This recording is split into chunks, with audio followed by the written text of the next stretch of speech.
Hi everyone. I hope you can hear me okay? Yeah, okay. So, good morning. My name is Constantine. I am an RF engineer and head of the design team at Alba Orbital. I've helped design the Unicorn 2 part of it, and now we're designing the Unicorn 3. But today, I'm more going to talk about data, specifically what is good data and how data can help improve the satellite in ways ground testing, basically it's complementary to what we do in the ground testing, right? In the end, if you want to know your satellite works, you need to see it working in space and you need to interpret what you see from space.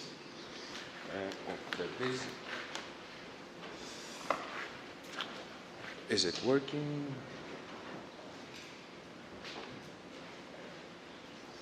No? Technical difficulties?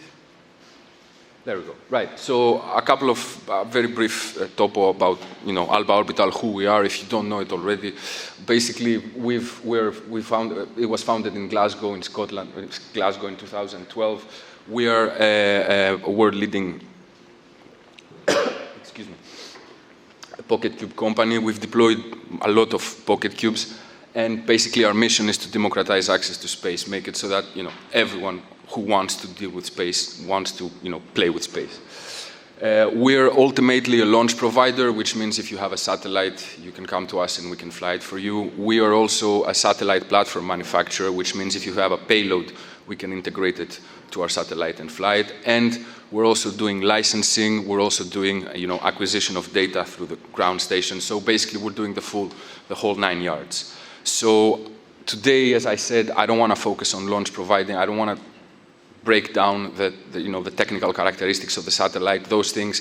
We have the satellite expo showcased there, and we can have a discussion about technicality of it later on. Today I want to focus on the acquisition of data, which literally helped us understand a lot of behaviors we would have never understood directly with ground testing, and basically what that has helped us, how we improved things based on that telemetry.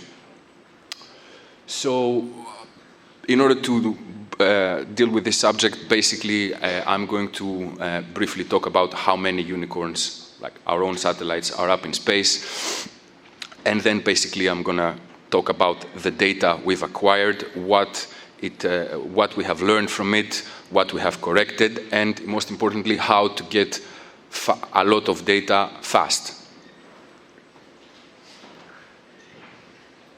So, if you have seen the videos on YouTube or if you have talked with any of the red shirts that are here, basically at some point we might have brought it up. We've basically sent in a couple of satellites between 2019 and May 2022, and we're actually sending again another 2 satellites this year at the end of December, so Unicorn 2s. So we've sent out Unicorn pretty much the beginning of the alphabet from A to F, and basically we've managed to communicate with those satellites, downlink the telemetry from these guys, interpret it, and basically draw conclusions as to how these guys performed and how we can improve upon them. And we actually have a sort of hopefully interesting story that I hope I can take you and you can follow me on this.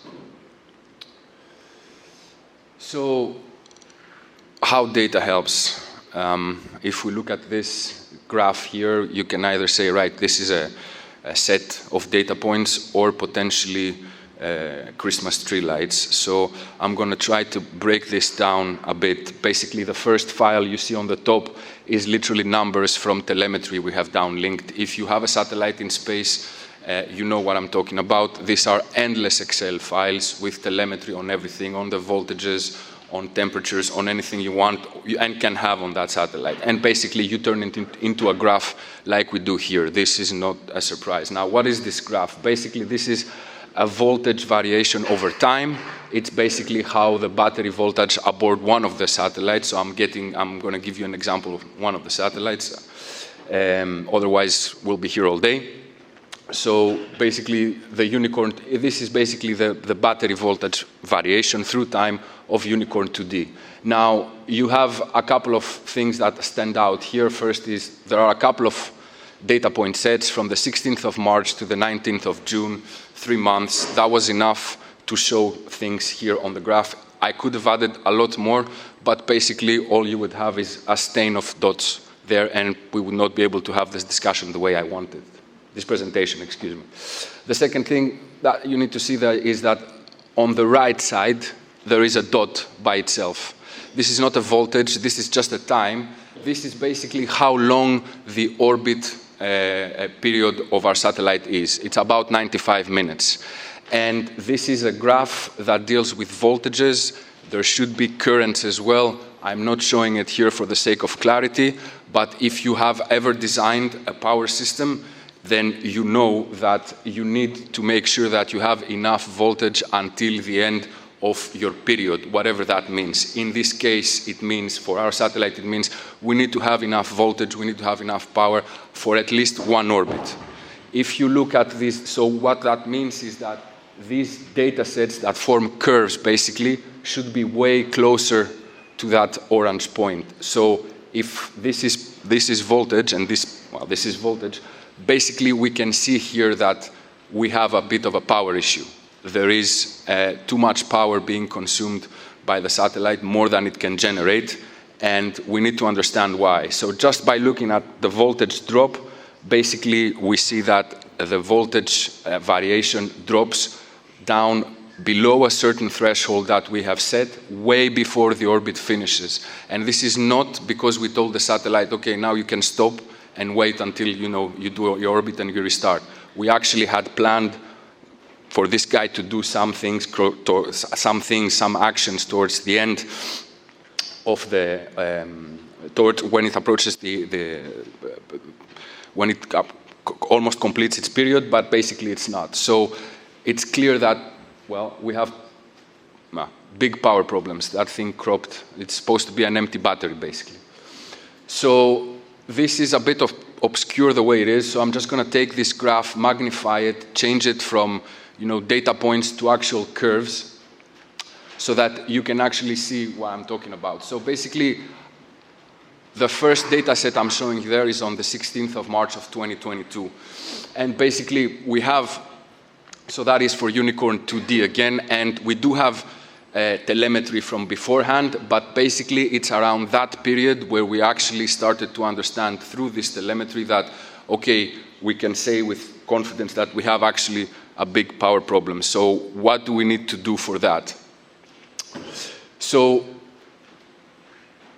long story short, I'll draw your attention now to the most right side of the graph where you have two superimposed curves which corresponds to the data sets for voltage, battery voltage on the 19th of March and the 19th of June. Now, long story short, we've managed through a very dedicated strategy and everyday discussions with engineers, we've managed to actually take advantage of all the power we can actually gather from charging and make a very big use out of it. What does this mean?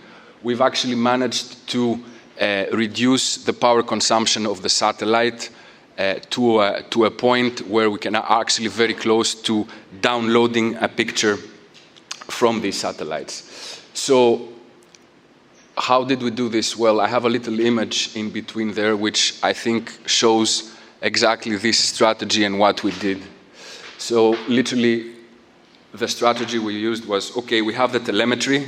Now we need to sit down and understand what commands, how are we going to talk to the satellite, what are we going to tell to the satellite so that it consumes the least amount of available power we have, and that was also something we need to estimate, and at the same time do the things we wanted to do, which is send us telemetry, tell us how alive you are or how dead you are, and also take a picture. So basically, we had a couple of engineers with a satellite operator, and we were just saying, all right, you're going to try to kill the radios at that specific time during that specific pass, or turn on the camera then. And the two driving questions on deciding this strategy is how often are we going to use which commands, and in what order. So are we going first to try and attempt to take a picture, then kill, for example, yeah, we're attempting to take a picture, then we're going to tell it to stay silent for an orbit, and then on the next pass, see the telemetry we get from that, if we get any, and then potentially draw conclusion as to, all right, maybe that command should have come before or after a certain other command, which would have been, for example, reboot the whole satellite or kill the guidance system, just to see what's going on in terms of power consumption.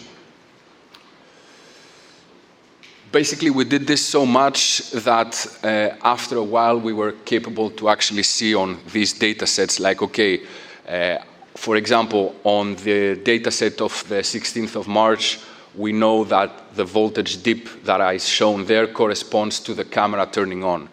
So with a lot of work on that and a lot of feedback between engineers and a lot of interpretation and making sure like we're going down the correct path, we actually started to confidently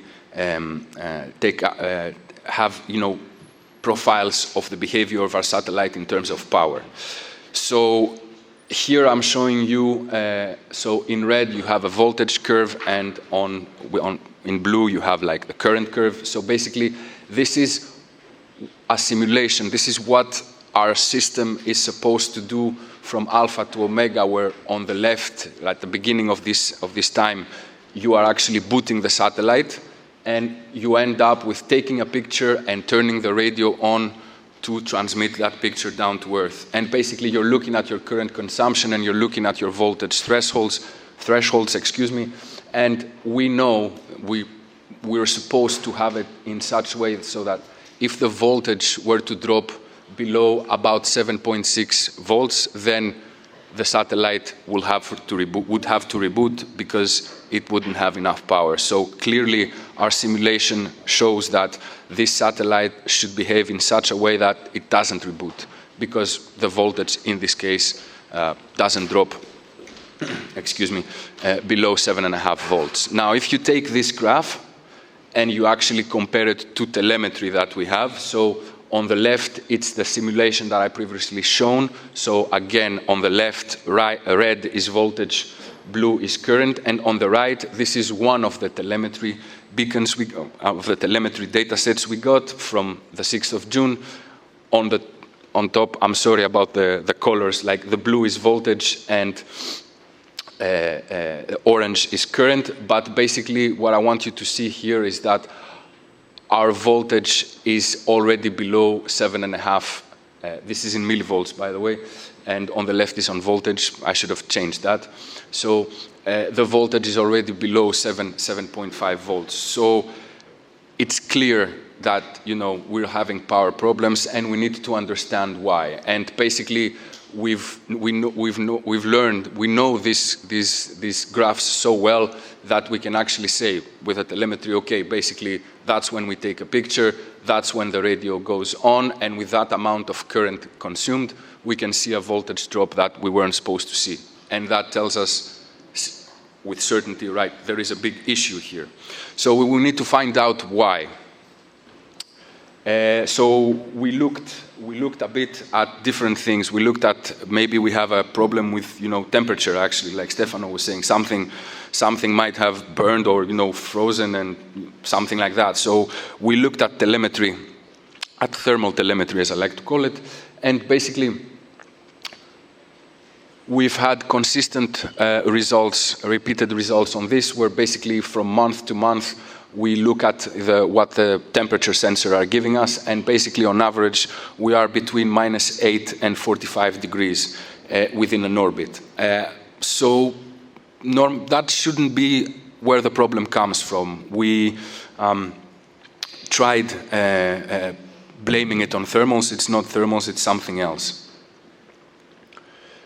We also learned that based on all these strategies of turning things on and off in a certain order X amount of times, we actually managed in August to download the list of images we have on our onboard computer. So basically we found out that despite having these power problems, if we send in the correct commands or in the correct order, we can actually take pictures. This is literally decoded telemetry from our onboard computer, where we actually, because we have a list of pictures that has been updated multiple times.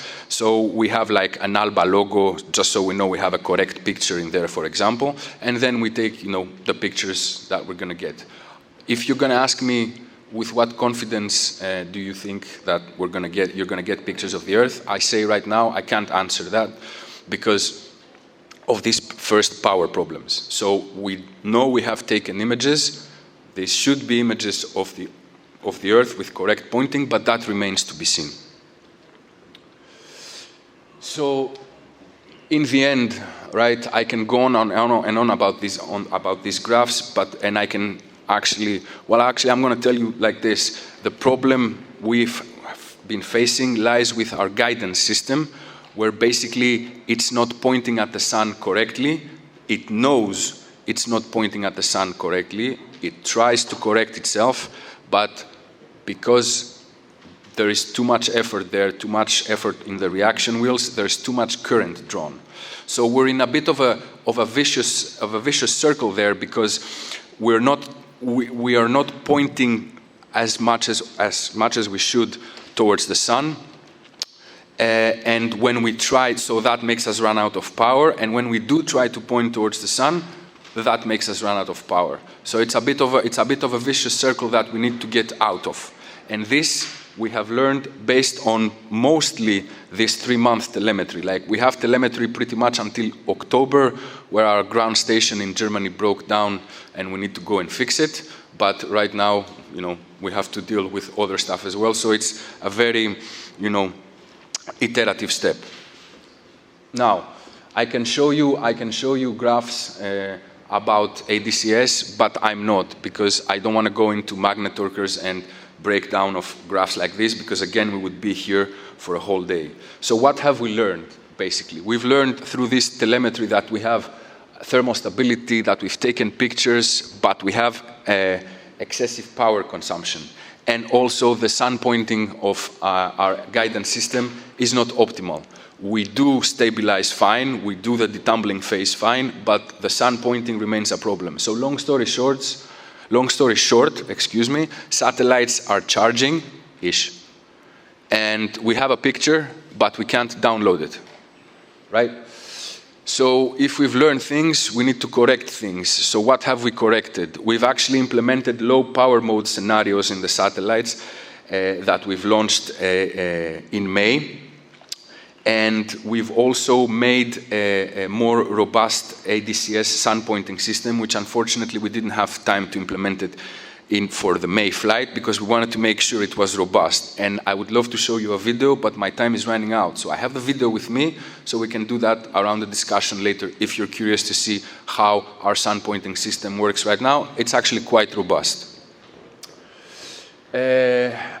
The low power mode has actually allowed us to better talk with satellites. So Unicorn 2F, which was launched in May, we actually managed to talk to it right away in the first time because of this low power mode implementation. Now, all of this has been managed with data.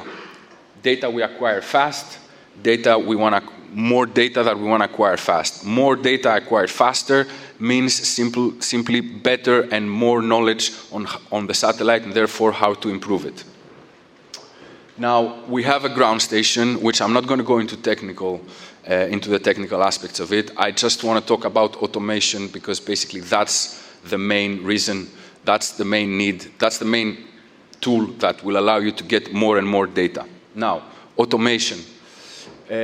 Usually when we say automation, we say, okay, why do we automate? Because a task takes a lot of time. Like, take an example with one satellite. If you have one satellite that our unicorns actually have like one unicorn like between 2 and 3 passes in the morning, in the night, let's say 5 to 20 minutes a pass, you can see that it's a very time-consuming task, and you end up working with odd hours because you have satellite operators that need to work during the weekend as well. It's not like the satellite goes on a weekend holiday. It's still there and it wants to talk. But this is actually the real reason you want to automate ground stations. Our ground station there is in Germany, and we have one of our engineers there, a warrior named Benz. Benz, thank you very much for doing that, who basically went there in January. Time's up. Who went there in January and basically had to execute this unreadable text. It's unreadable on purpose. It's basically 27 lines, each line corresponding to one manual interaction you need to do with your ground station to turn it on. So if you do this for one satellite, 6 times a day, at the end, you've had it up to here and you want to either break the system or go away. I'm telling you by experience. So this is the real need for automation. The fact that you have a redundant task and you have ground stations that are usually in extreme places. Ours is relatively okay, but if you want to put a ground station in Svalbard in the north, that's like extreme. So basically, our ground station configuration can now track 4 to 5 satellites semi-automatically. You still need a couple of user interactions from the satellite operator. But basically, we're aiming for a fully automated version for 2023, where basically, if you guys, for example, want to collect data from your satellite, a lot of data, you just have a scheduler, you select your passes, and you go like, I want this pass, this pass, this pass, that. And you let the ground station do the work.